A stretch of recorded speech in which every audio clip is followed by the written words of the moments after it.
السلام علیکم ورحمۃ اللہ وبرکاتہ۔ الحمدللہ والصلاۃ والسلام علی رسول اللہ۔ رسول اللہ صلی اللہ علیہ وسلم کی بعثت اچھے اخلاق کی تکمیل کے لیے ہوئی ہے۔ آپ نے فرمایا انما بعثت لاتمم صالح الاخلاق، مکارم الاخلاق بھی لفظ ہے، دونوں حدیث کے الفاظ صحیح ہیں۔ اور نبی کریم صلی اللہ علیہ وسلم تہجد میں اللہ کے سامنے کھڑے ہو کر اچھے اخلاق کی دعا کرتے اور برے اخلاق سے پناہ مانگتے۔ اللہم اہدنی لاحسن الاخلاق لا یہدی لاحسنها الا انت واصرف عنی سیئها لا یصرف عنی سیئها الا انت۔ لہذا برے اخلاق میں غصہ بھی آتا ہے۔ ایک روایت ذکر کی ہے علامہ البانی رحمۃ اللہ علیہ نے، یہ روایت اصل میں مسند احمد، مصنف ابن ابی شیبہ اور تاریخ دمشق میں ہے۔ حدیث جو ہے صحیح ہے، سلسلۃ الاحادیث الصحیحہ، حدیث نمبر 880 پر 4۔ حدیث کے الفاظ ایسے ہیں: ان رجل من اصحاب النبی صلی اللہ علیہ وسلم ان رجلا قال للنبی صلی اللہ علیہ وسلم اخبرنی بکلمات اعیش بہن ولا تکثر علی فانسى قال اجتنب الغضب ثم عاد علیہ قال اجتنب الغضب۔ دیکھیے، ایک صحابی، عموماً حدیث کا ترجمہ کرتے ہوئے لوگ بھائی ایک آدمی آیا ہے بولتے ہیں، میں بولتا ہوں احادیث میں رجل بولے تو وہ صحابی ہی ہوں گے۔ تو ایک صحابی رضی اللہ عنہ رسول اللہ صلی اللہ علیہ وسلم کے پاس آئے اور آ کر کہنے لگے یا رسول اللہ۔ دیکھیے کہ اللہ کے نبی سے خطاب کرتے ہوئے کتنا ادب ہے، کہتے ہیں یا رسول اللہ یا نبی اللہ۔ کسی بھی نبی نے یا کسی بھی صحابی نے آپ صلی اللہ علیہ وسلم کو یا محمد کہہ کر نہیں پکارا، تو کہا کہ آپ مجھے ایسی باتیں بتائیں جن کو میں زندگی بھر یاد رکھ سکوں۔ ماشاءاللہ، ذہن کے ساتھ دیکھو، اے اللہ کے رسول جامع نصیحت کیجئے۔ اور کہا کہ یا رسول اللہ زیادہ نہ بتاؤ کہ میں بھول جاؤں۔ اللہ اکبر، عمل کا جذبہ کیسا صحابہ میں۔ یا رسول اللہ مجھے ایسی بات بتائیے جس کے مطابق زندگی بسر کر سکوں، لیکن آپ زیادہ نہیں بولنا تاکہ بھول نہ جاؤں میں۔ تو آپ صلی اللہ علیہ وسلم نے اس موقع پر کہا غصہ نہ کرو۔ وہ بولا، پھر اللہ کے نبی نے فرمایا غصہ نہ کرو۔ تو اس سے کیا معلوم ہوتا ہے، رسول اکرم صلی اللہ علیہ وسلم جب لوگوں کے سامنے والے کو دیکھتے تو اسی کے مطابق جو ہے اللہ کے نبی صلی اللہ علیہ وسلم حکمت سے لوگوں کو نصیحت کرتے تھے۔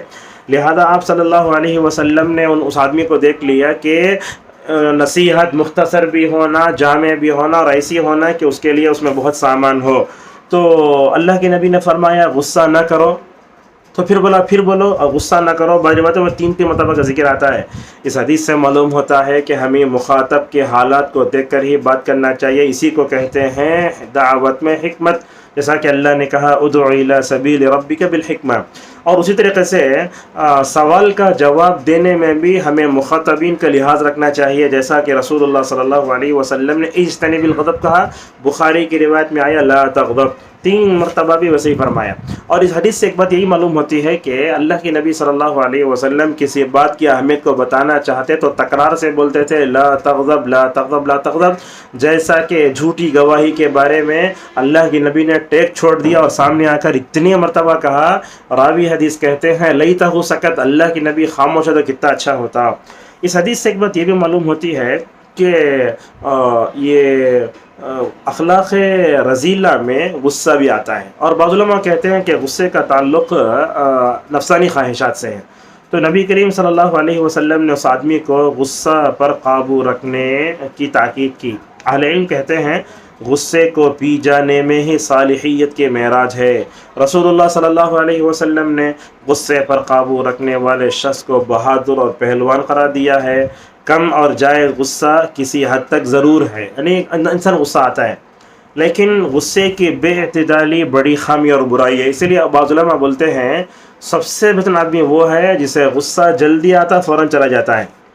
اور اسی طریقے سے آدمی کو غصہ اس وقت آتا ہے جب انسان اپنے مزاج کے خلاف کوئی چیز دیکھتا ہے۔ رسول اللہ صلی اللہ علیہ وسلم امام الانبیاء تھے، دیکھیے آپ مزاج شناس بھی تھے، ماہر نفسیات بھی تھے۔ اللہ کے نبی حالت جانتے تھے، سامنے والا کس طبقے کا ہے، نفسیات بھی جانتے تھے۔ غیظ و غضب والی طبیعت رکھنے والے شخص کو ہمیشہ ترک غصہ کی وصیت فرماتے، کیونکہ غصے کا مرض اگر بڑھ جاتا ہے تو ساری زندگی بدمزہ ہو جاتی ہے۔ حقیقت صحیح ہے۔ جب بعض لوگ بولتے ہیں غصہ ایک ایسی آندھی ہے جو دماغ کے چراغ کو بجھا دیتی ہے۔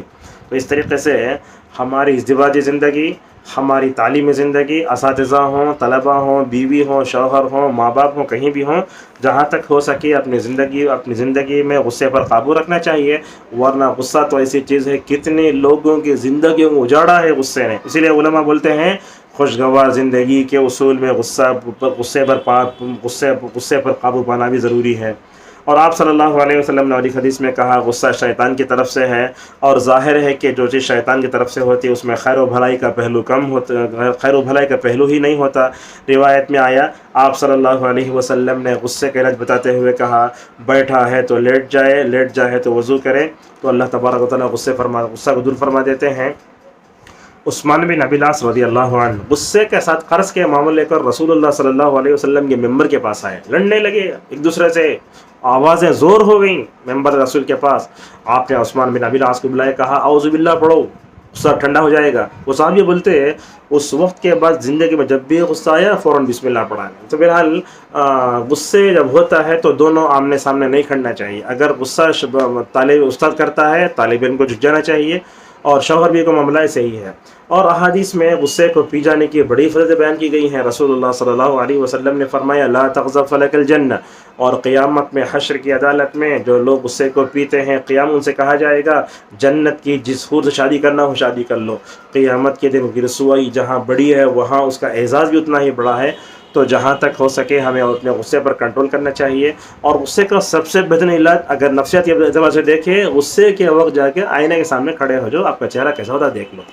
اگر دیکھ لیں گے تو سمجھ میں آئے گا انسان غصے سے محبت بننا چاہیے۔ اور جو لوگ غصہ والے ہوتے ہیں لوگوں کو پسند بھی نہیں کرتے، لہٰذا صبر و تحمل، قوت برداشت ہونا چاہیے، اور غصے پر جہاں تک اسے قابو پانا چاہیے۔